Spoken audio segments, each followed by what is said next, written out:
अस्सलामु अलैकुम वरहमतुल्लाहि ताला व बरकातुहू। नहमदुहु व नुसल्लिमु अला रसूलिहिल करीम, अम्मा बाद। अस्सलातु वस्सलामु अलैका या रसूलल्लाह, अस्सलातु वस्सलामु अलैका या हबीबल्लाह, अस्सलातु वस्सलामु अलैका या खैर खल्किल्लाह। রবিউল আউয়ালের মাস চলতেছে। আমি আপনাদেরকে একটা রিওয়ায়াত শোনানোর জন্য হাজির হলাম।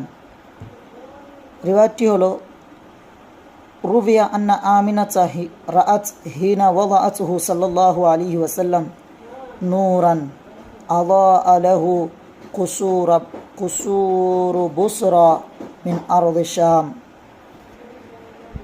এর অর্থটি হলো যে বর্ণিত করা হয় যে যখন হযরত আমিনা রাদিয়াল্লাহু আনহা রাসূল সাল্লাল্লাহু আলাইহি সাল্লামের গর্বিত মা জননী হযরত আমিনা রাদিয়াল্লাহু আনহা যখন রাসূল সাল্লাল্লাহু আলাইহি সাল্লামকে ভূমিষ্ঠ করেন, যখন রাসূল সাল্লাল্লাহু আলাইহি সাল্লাম 12 রবিউল আউয়ালের দিন শুভ সাদিকের সময় এই দুনিয়ায় রাসূল সাল্লাল্লাহু আলাইহি সাল্লামের আগমন হয়, সেই সময় আমিনা রাদিয়াল্লাহু আনহা দেখেন যে একটি নূর চমকিতেছে।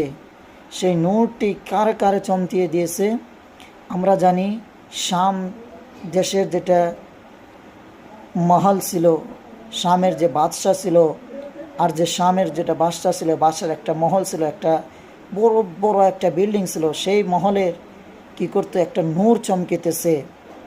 ইয়ানি ওয়াদাআতহু সাল্লাল্লাহু আলাইহি ওয়াসাল্লামকে যখন আমিনা রাদিয়াল্লাহু আনহু ভূমিষ্ঠ করলেন, সে সময় নূরান একটি নূর দেখতে পেলেন।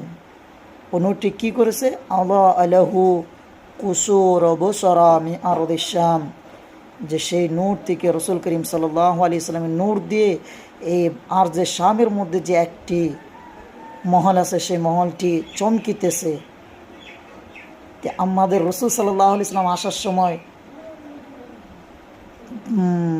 শাম দেশের যেটা মহল ছিল, যেটা অট্টালিকা ছিল, সেই অট্টালিকা চমকিতেছে। তাহলে আমরা সুন্নিরা কেন রবিউল আউয়ালের দিন আমাদের গাঁও বাড়ি ঘর বাড়ি কেন আমরা চমকিতে পারবো না? ইনশাআল্লাহ আমরা লাইট লেওয়াটা করবো ইনশাআল্লাহ। আসসালামু আলাইকুম ওয়া রাহমাতুল্লাহ।